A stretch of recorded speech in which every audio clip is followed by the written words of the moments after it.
What's going on YouTube? My name is FG3000. I'm back in the place to be and welcome back to Exos Heroes. In today's video, we're going to be doing a state of the game, talking about almost every single aspect of Exos Heroes thus far and kind of giving you guys my overall thoughts, impressions, and feedback.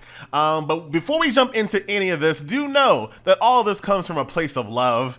I really enjoy playing Exos Heroes. I'm going to continue to play it even after everything I say in this video. I'm going to continue to cover the game. I'm going to continue to play it because I do think that the game will eventually get to where it needs to be given enough time. I think the foundation of the game is so solid, in my opinion, that even if they fix half the issues of the game, we'll be in a good spot. So hopefully that happens, right? So let's go ahead and begin, ladies and gentlemen, jumping on over to the state of the game. Now this might look a little crazy, but don't you worry, FG's gonna make it make all the sense.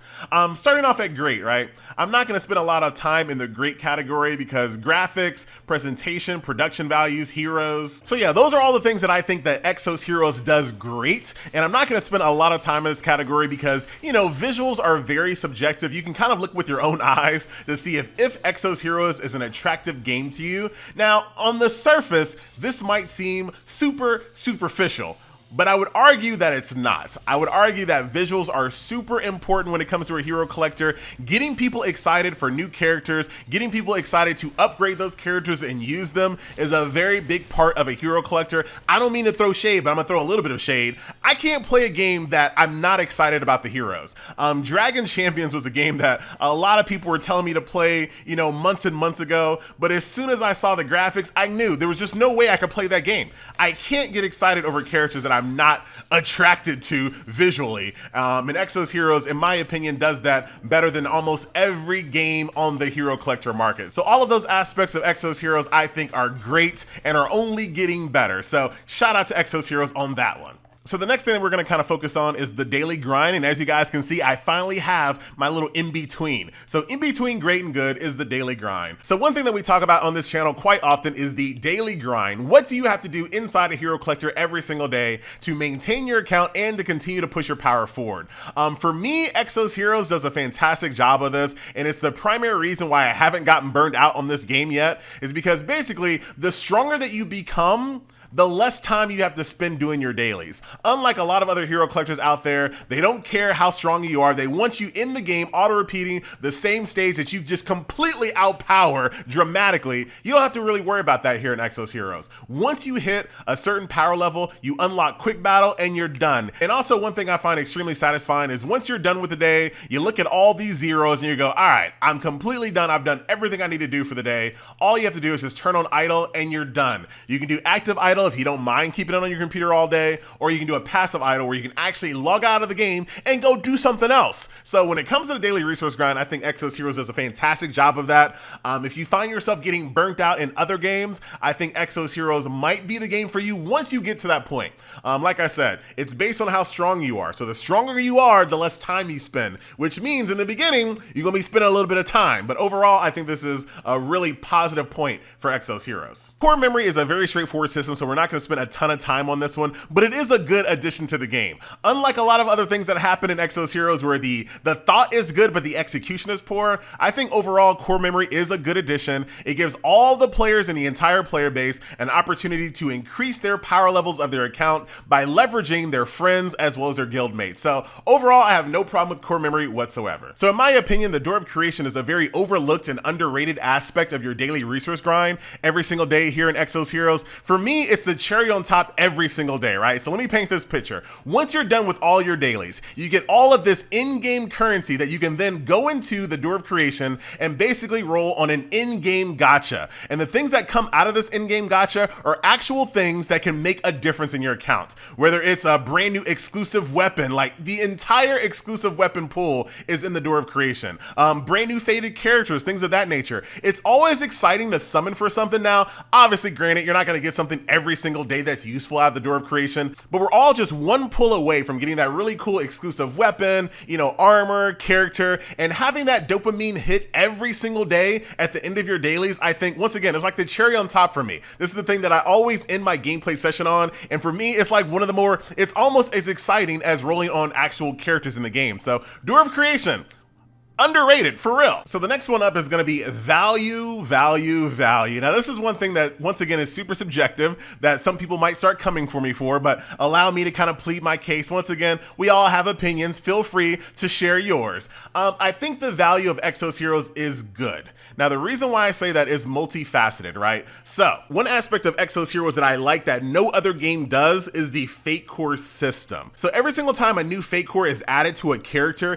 you do not lose any of the progress that you invested in your character previous. So all of the transcending, all of the awakening, all the enhancing, all the things that you do to a character prior to them getting a Fate Core is not lost once you get a Fate Core.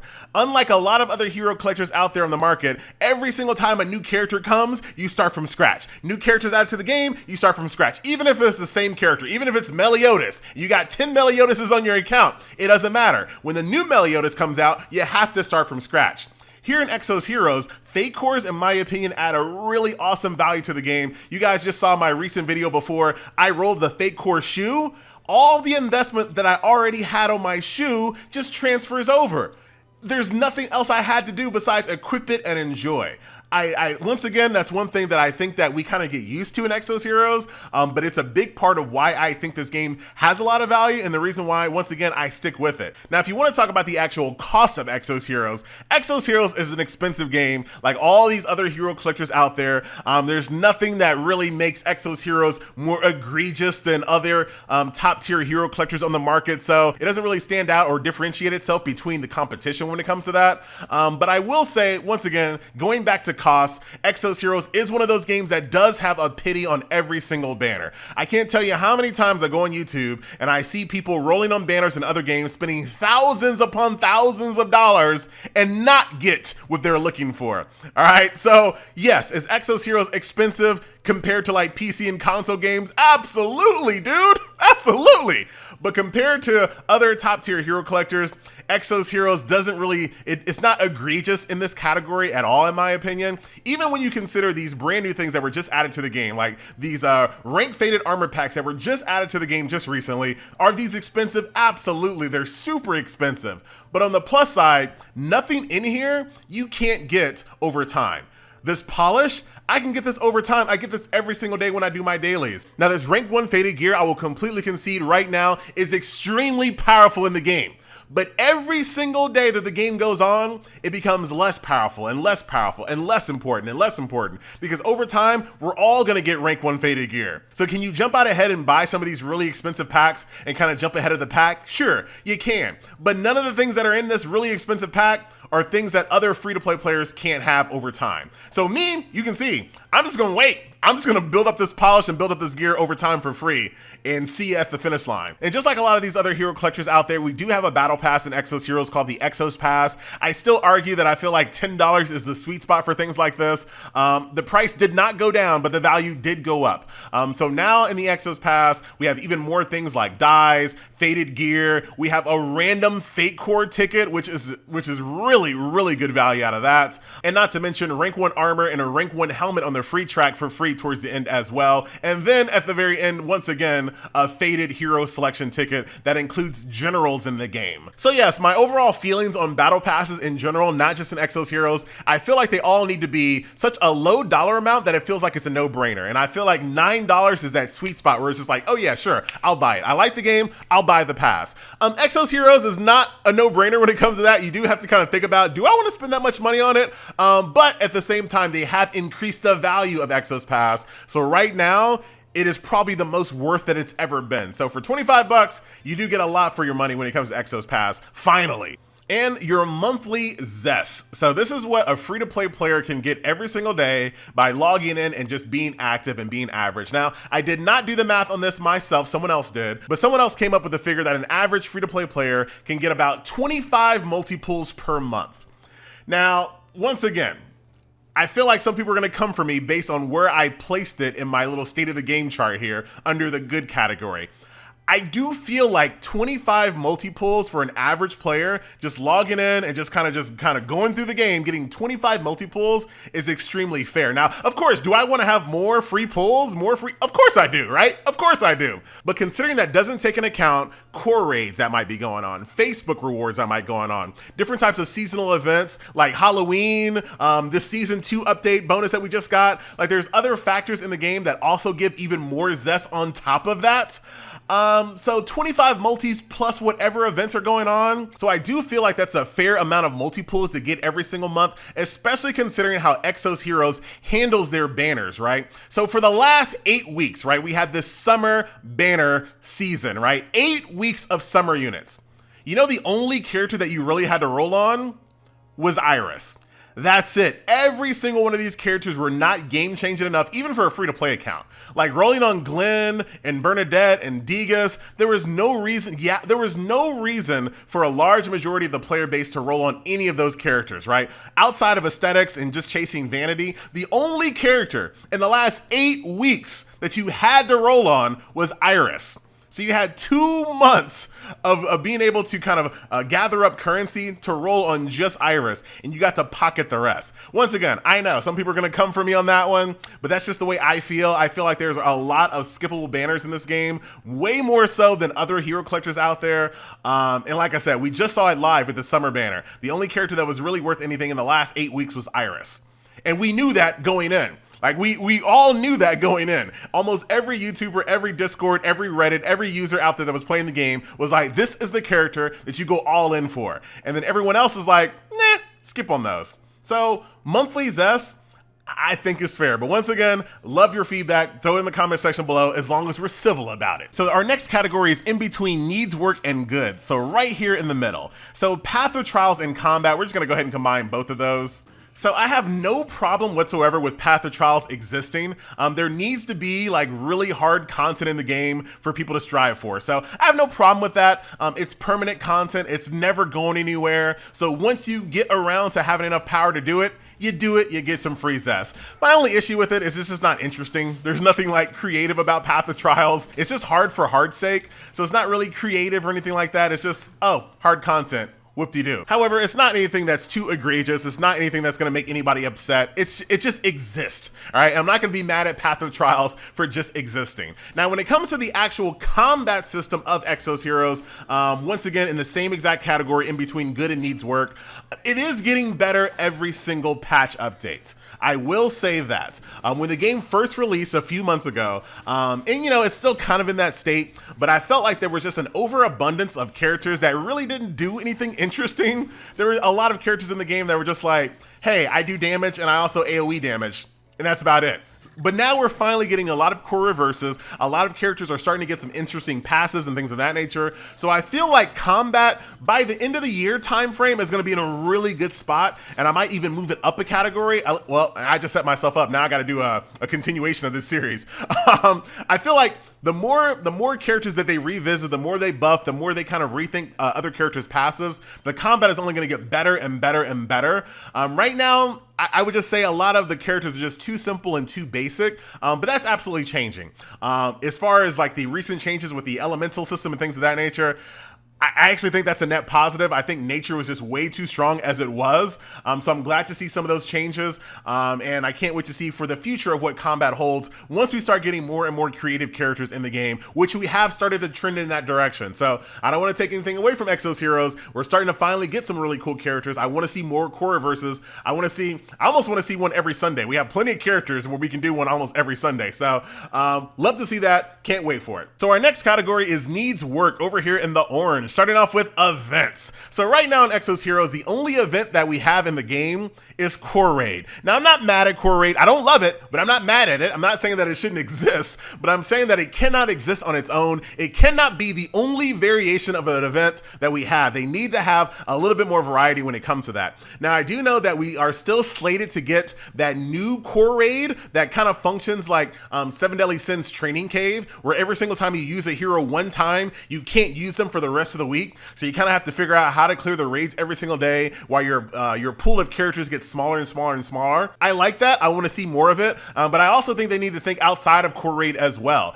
I feel like this is a really good opportunity to get some live co-op. Now, I do know that a lot of people out there do not like live co-op in other games because it can kind of start to feel like a chore after a while. But I would love to see like a weekly event where it's a live co-op raid. Like, I would love to see. Now, I don't mean like I do damage and you do damage. No, I want to be on the field with you. All right. It's a good opportunity for people to show off their characters, show off the new die system that they're trying to sell people. Where if we were all on the battlefield at once fighting a really big boss, I think that would be awesome. Co-op live with a chat going. I think that would be great. So I would love to see more events. Core raid is just not enough, champ. Now, I don't want to completely rip them on events because this monthly season mission I think is pretty great.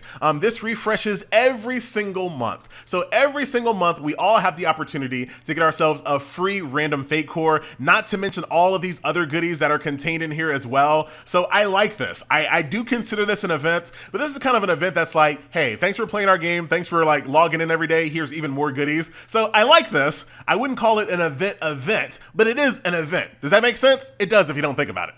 So dispatch mode, does it take a lot of energy to do this every day? No, but I don't want to do it anymore. It's not interesting. It's not like creative. I don't look forward to doing this gameplay mode. And I feel like a player's time is so valuable when it comes to these games. You don't need to have gameplay modes in a game that the player is forced to do that derives no joy, that sparks no joy whatsoever, right? And dispatch mode is absolutely one of those things. I feel like Exos Heroes is a really good candidate to basically rip off Shining Beyond, get rid of dispatch mode, and add it so that based on your overall account power level, increases how many rewards you get while idling. I think that would just be a better, like, who likes dispatch mode? Who looks forward to this? Nobody, not nobody. So dispatch, low priority, but I think this is something that can absolutely need some work. The awakening system. Now, I know some people are looking at this like, wait a minute, FG, why is it only under needs work? So in my opinion, the concept of awaken is sound. It's just the execution is poor. And unfortunately, that's kind of like the MO of Exos Heroes as of late. The concepts are good, the executions are poor. And that's the main reason why I think people stick around and continue playing Exos Heroes, continue giving feedback, because let's be real, if people just hated Exos Heroes, they would just quit. They would quit. They wouldn't spend time making state of the game videos. They wouldn't spend time trying to put together petitions and things of that nature. They wouldn't spend time on the Facebook asking for changes. If they just hated the game, they would just leave, right? So we see the potential. We see what you were trying to do. You just need a little help getting over the edge. And Awakening fits that bill absolutely. Good concept, poor execution. All right, so let's talk about Awakening. So the concept itself is very simple. Give the player, give the hero a ton of power. Very straightforward. Who's gonna say no to increasing the power level of their character by just one click? Getting a dramatic power increase by just one click. However, it comes at the expense of your own gameplay modes, Line Games, right? You give people the Awakening system, which, like I said, at its core, it's great. You get a ton of power, but it also neuters other gameplay modes that you guys have, PvP, tag, guild battle. So you're kind of conflicted. I want to get this power, but I also like other gameplay modes that you provide, Line Games. Why do I have to choose on getting screwed over with other gameplay modes? It doesn't really make any sense. So the whole Guardian Stone aspect of the Awakening system is the poor execution part. The concept was good. The execution, the way that it's actually rolled out to players, the way players are going to be using the Awakening system is just really poor, man. It just doesn't make any sense. And also when it comes to the Awakening system, and I'm gonna kind of jump ahead slightly, but not really, in regards to chapter 11, requiring the Awakening system this early is a mistake. Now, if you wanna say chapter 12 is gonna require more Awakening heroes, that's fine. That gives players enough time to build up to that point. But needing awakened characters right now in chapter 11, I think was a mistake. So once again, there's that poor execution part. Good concept, poor execution. So the next thing that we're gonna be looking at is PvP. Now, I know some people are already looking at where I have it on the list. Like, wait a minute, FG, PvP has got to be worse than that.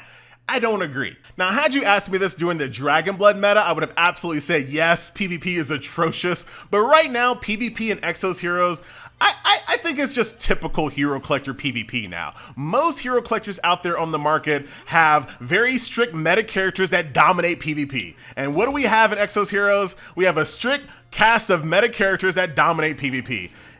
is pretty straightforward at the moment, but I do think that PvP in Exos Heroes has the potential to get much better. I think that over time, I'll be able to take PvP from Exos Heroes from the need works category all the way up to great if they're willing to do so. How can they do that? Well, I think normal PvP needs to have boost and bans. Absolutely, we need to start banning people and we need to start boosting people. And I don't mean boosting characters like Ben 10, right? Characters that never see PvP. I'm talking about real characters, right? Need to have boost and ban weeks as well. And if you don't want to do boost and bans, you can do something very similar to the way that, what's the game? Grand Chase does bans, where you have like shadow bans where you get to go against my team. Let's say you're going against me. You're going against FG, right?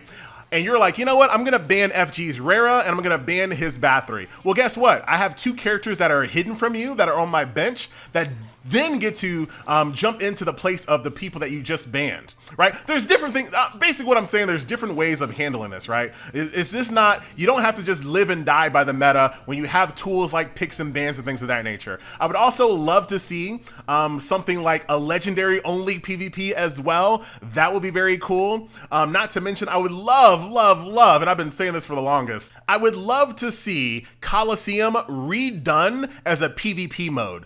Give you the same exact rewards, but picture this. Every single Sunday, you draft a PvP team and you get to use that team throughout the week. Now, you still get to do your normal PvP, but you have this Coliseum PvP team that's completely random, completely drafted, exactly like Coliseum, and you try to rise the ranks by using that team. I think that would be freaking awesome. It would allow you to, use different people, and it would also kind of normalize the player base. We're all created equal. We're all at the mercy of RNG. I think that would be really awesome. So, all of that to say, I think the PvP in Exos Heroes absolutely has potential. Just a few tweaks, I think, can make it skyrocket all the way up to the top. Like right here, it'll go all the way up to the top for me. We just have to see if they're willing to do something like that, right? So that is that. So communication, I would actually like to put this higher, believe it or not, because there's not a lot of games out there that give the amount of director's notes that Exos Heroes does in full detail with lots of extra, thought processes on why they did things. So I love the director's notes. However, I gotta knock some points because the translations are always very poor. Not to mention, I feel like this game is in desperate need of a global CM. Why do we not have a global CM, right? You know how many things could be fixed? You know how many issues could be avoided if they had a global CM?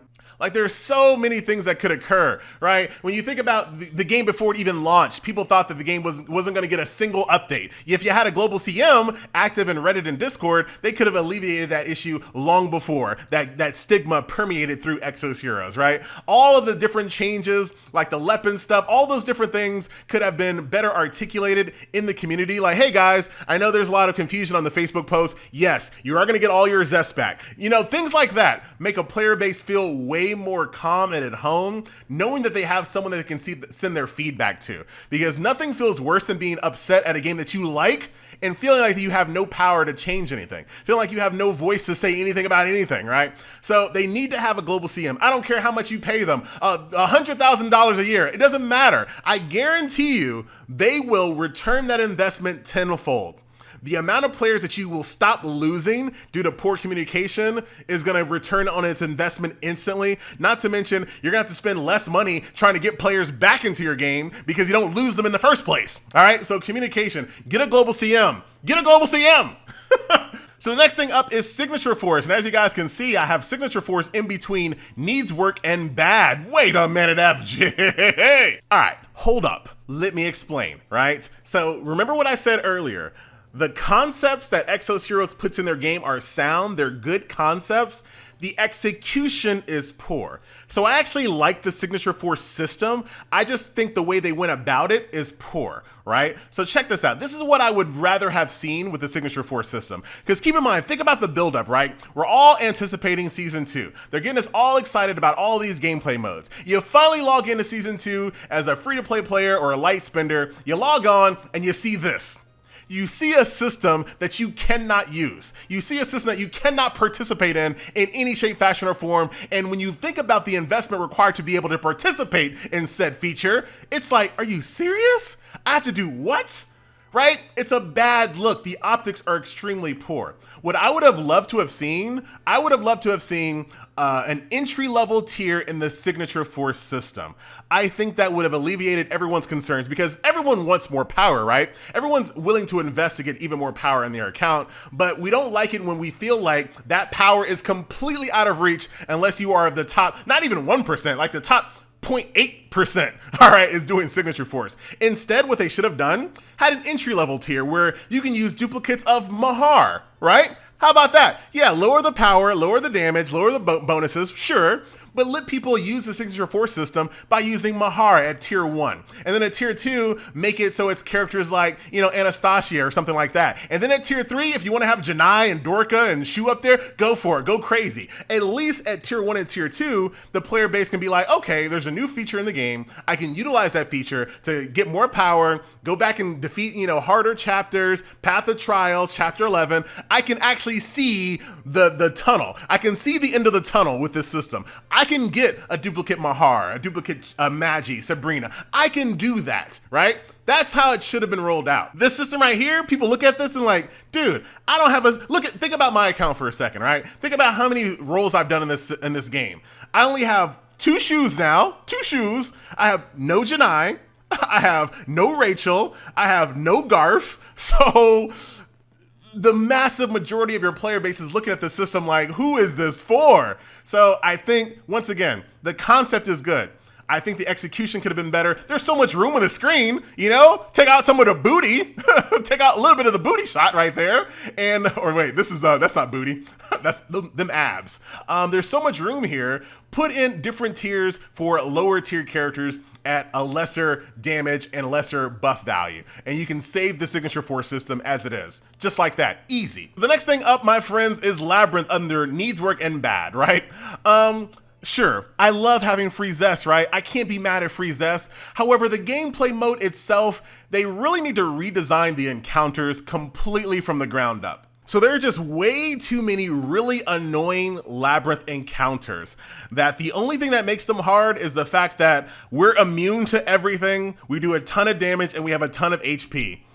That's it. That's not creative, right? There's nothing fun about just saying, oh, I literally can't do damage to you. Wow, that's super interesting. So yes, I love the free zest. I think that's cool. Sure, whatever. But I do think that the encounters completely from the ground up need to be completely redone. So my dream for the Labyrinth mode would be rewarding creativity while at the same time not punishing you, right? So right now you're being punished, right? If you don't bring fire characters, you just flat out can't do no damage. GG, see you later. That's punishment. So how about this? How about you have an encounter, right? That's very hard. However, you can lower the difficulty of that encounter if you set up different types of combos, right? So let's say in order to do way more damage to a boss, if you stun them first and then hit them with ice damage, it does way more damage. It does a ton more damage. It's called it's called ice block, right? Where basically you stun them first, right? You find a character that sets up stun and then you hit them with a Bernadette, and it does a ton of damage because of that. Or if you just say, you know what, I don't want to do that. I want to just kind of just have a ton of power and just try to steamroll my way through it.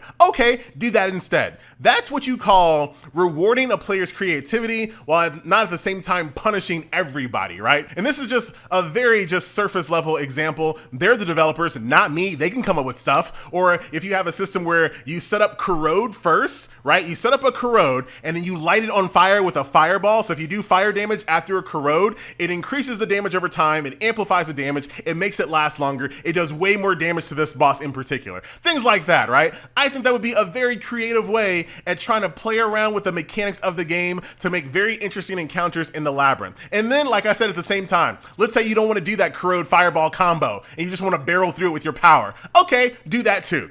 I think that would be a much better idea for Labyrinth. It's going to take some thinking. It's going to take a little bit of creativity. Ain't nobody saying that you have to refresh the Labyrinth every single month to be different, right? Come up with some really cool things, keep it for like a quarter or something like that, and then refresh it over time. I think that would be a better system. All right, also in the needs work / bad category right over here is the brand new scout system. Now, remember what I just said a little bit earlier.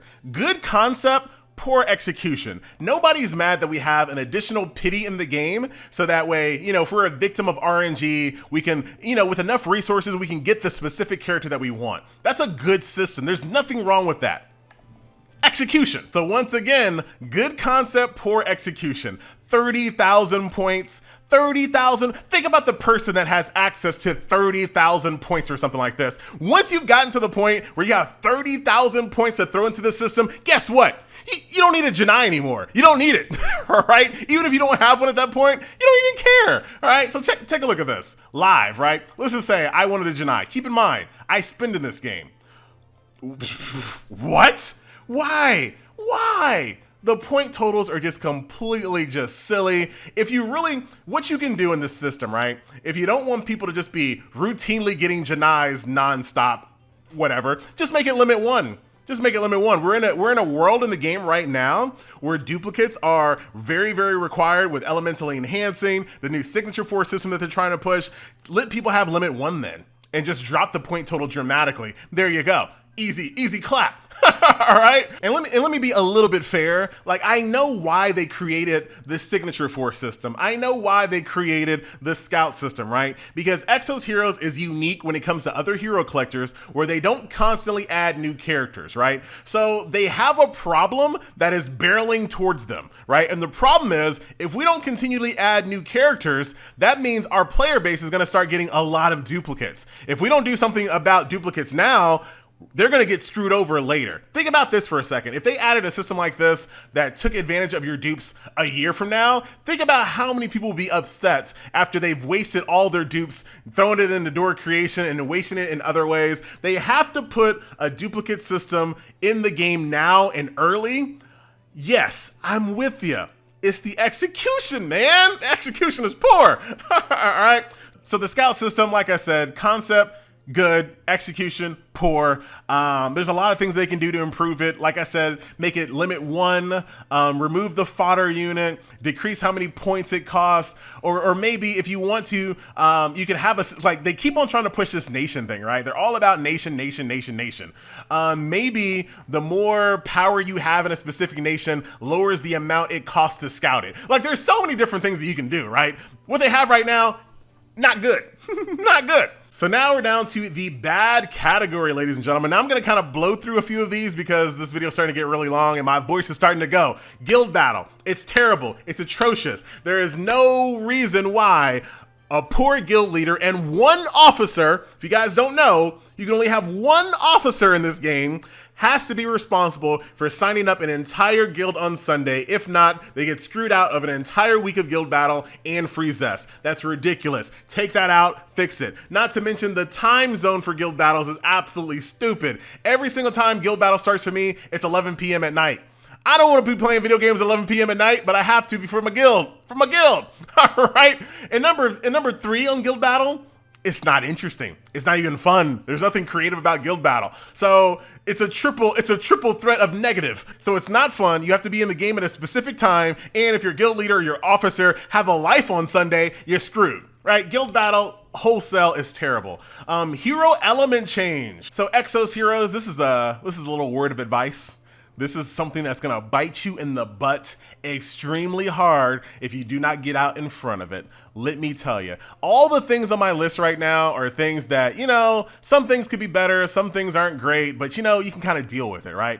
But when you start playing with the player's zest, that's when you start getting the rage quits. That's where you start getting the angry posts. That's where you start having people talk about how bad the game is in other Discords and Reddits. When you start messing with a player's cash shop currency, ladies and gentlemen. So a word of advice, Exos Heroes, you want to get out ahead of the system before people start using it a lot. Now, prior to this, not a lot of people were really using the Guardian Stone chain system because, you know, you would get a full suit of faded gear and you're like, screw it. I just want to have a full 6 set, whatever, right? People are just kind of dealing with it. But right now, not only is that important for your full faded gear set, it's also important for you right before you awaken as well, because you do not want to awaken your character with mismatched colors. Right? So that means the color of your character is very important, way more important than it ever has been before, because now everybody, if they want to awaken their character, they need to have 6 solid colors. Now, sure, if you want to kind of mix and match, you can, but a lot of people are going to want to go in there with a full 6 mono-colored set, which means they're gonna have to use this system right here to change the color of their heroes. And every single time you do this, it costs 100 zest, which right there, to be honest, if I had the option to do 100 zest and it guaranteed my color change, I wouldn't even be talking about this right now. I wouldn't, but that's not the case. The 100 zest randomizes your color. So you can be in a position where you're trying to get a red color for one of your characters, like you're trying to make Iris red, which you should be doing. Before you awaken your Iris, you need to have a full faded red set plus Iris being red. So when you go in this system and you try to change your Iris red, you could be in here hundreds of times, all while getting tons of nature, tons of light, tons of dark, tons of machine, but not red. Not red. So this system is terrible. Imagine the amount of rage people are gonna feel when they watch their zest drain away in this system. You better change it. You better change it quick. This is bad. This is a red alarm, red alert. All right, this is bad. Out of all the things that we've talked about, people are gonna be willing to kind of just go through the growing pains as you improve, but this is bad. Because now we really need this system to be more fair. Make it so it's 100 zest, change the color to exactly what you want, call it a day. Get money somewhere else. You got all these new packages, get money somewhere else. This is not good. Nobody wants to spend zest in this system and lose all of their currency that they want to use for characters in a system like this. It's not fun. It's not interesting. It's terrible. I'm spending a lot of time on this because it's bad, all right? This is game uninstalling inducing rage here. Have I made my point clear? It's bad. Airship Forge, I think this is terrible. I don't believe that the exclusive weapons in this game deserve the same exact value as a full faded pity character. No way. No way. Airship Forge, this system, I would be totally fine if it didn't even exist, to be honest, especially with Dwarf Creation already in the game. Airship Forge, I just think doesn't need to exist at all. It's trying to grab money for exclusive weapons, but I think a very tiny percent of the player base is using their zest to go hard inside of an exclusive weapon banner. So just get rid of this system or retool it in a way. But right now, Airship Forge is terrible. Speaking of terrible systems, the die system also. Dies, why are they random? I've already talked about this before. I would love for this game to have a die system like Guild Wars 2, for example, where you can kind of achieve colors. Could you imagine if there's like a 10-day login reward, and at the end of the 10-day login reward, you unlock yellow on your account. So then you get to use yellow on all your characters. Or there's a special core raid event where you unlock the color red, and then you just have red unlocked in your account. Or, you know what, if you want to just buy some other colors, you can buy some colors. But anything other than the system that we got, where it's completely random, where the colors are random, you spend currency to get a die ticket, and the color is random. No, it's dumb. And last but not least, Chapter 11. I've already made a full video on this, but I'll give you kind of my TLDW on Chapter 11. I just feel like Chapter 11 was just way too soon. The power jump from Chapter 10 to Chapter 11 is just way too high. Chapter 11 should have really been Chapter 12 or Chapter 13. Like, that's how the power looks. It should have been Chapter 12 or Chapter 13.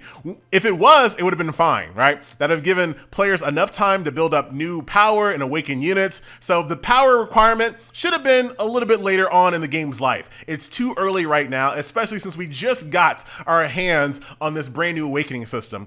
Flatten out the curve of the difficulty on Chapter 11. It's just way too hard right now. Not to mention, it just makes you feel bad, right? Because every single day you don't have Chapter 11 defeated, it's another day you miss out on those brand new dailies for the brand new gear. Every single day. Every single day goes by, you get further and further behind, and it just doesn't feel good, right? So lower the difficulty on Chapter 11, just kind of flatten it out again, make it more in line with a small jump from Chapter 10, and then if you want to make Chapter 12 and 13 and 14 harder and require awakened characters, fine. Give us the time to do that, however. So that is it, my friends, the state of the game of Exos Heroes by FG3000. Of course, this is all subjective. It's just one man's opinion. Feel free to leave your opinion down in the comment section below. Like I said in the very beginning of the video, I ain't going nowhere. I still think that the game is worth sticking around for. I am optimistic of the game's future. I am, believe it or not, even though I'm really hard on a lot of aspects of the game. You're like, FG, what do you like about this game besides the waifus? True, that's a good assessment, but I am very optimistic for the future, and if I wasn't, I would just quit. You didn't see me making a video like this for 7 Deadly Sins. I just quit, right? So there you go. My name is FG3000. Thank you guys so much for watching, and I'll see you guys in the next one. Later.